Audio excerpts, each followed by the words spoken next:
Ben's excuse this week was that he could not find his bathing suit.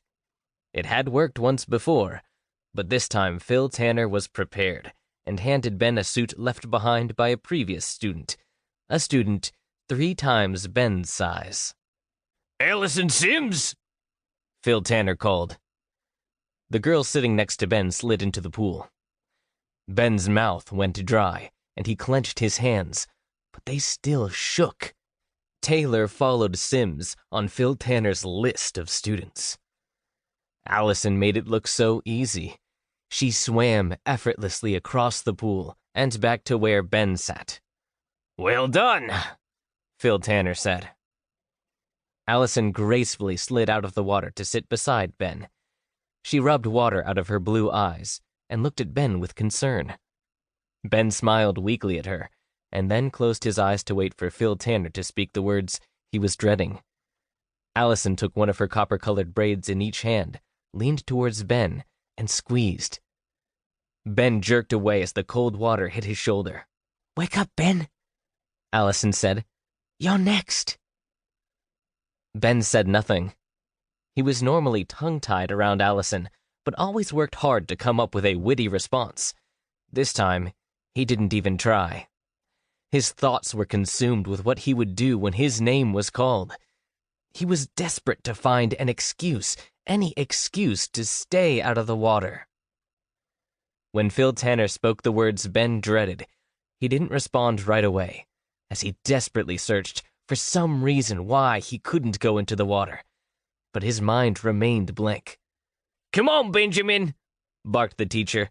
"Jump in. We don't have all day." Ben jumped and immediately knew it was a mistake. He sank like a stone. He came up spitting water, his arms and legs thrashing. Ben's frantic movement took him slowly forward in the required direction. For a moment, he had some small hope he might actually get to the other side. Then, the bathing suit slipped down over his bum. Ben grabbed for the suit, but it was impossible to keep his head above water with only one hand free to dog paddle. So Ben did what any sensible person would do. He let go. The swimsuit slid further down, and Ben learned that it is impossible to kick your legs with a swimsuit wrapped around your knees. Staying afloat demanded he kick, so Ben decided to retrieve the suit after all. Mustering his courage, he bent into the water and reached toward his knees. It is a simple fact that when one part of the body goes down, another part rises up. None of the 8 girls and 9 boys missed the fact that Ben mooned them. They pointed, hooted, giggled, hollered, and laughed out loud. "Girls to the change room," Phil Tanner ordered. All the girls left, except for Allison. Ben didn't hear the laughter, as he had more important matters to deal with. He was swallowing pool water, and the swimsuit was not cooperating. It was hanging around his knees. Spots gathered in front of his eyes. His arms and legs were beginning to feel heavy. An image of his dead body floating in the water surfaced in his mind. Everything was going black, as he finally kicked off the bathing suit. Phil Tanner was not watching Ben.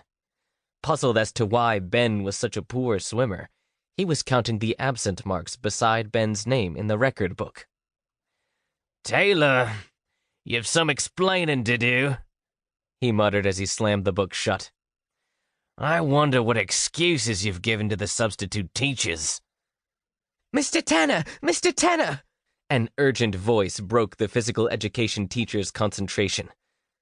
Phil Tanner transferred his attention to Allison Sims, who was standing in front of him. "I said to the girls' change room. That includes you." "But Mr. Tanner, Ben needs help," Allison persisted. Phil Tanner looked up to see Ben's borrowed swimsuit floating on the water, but no sign of Ben.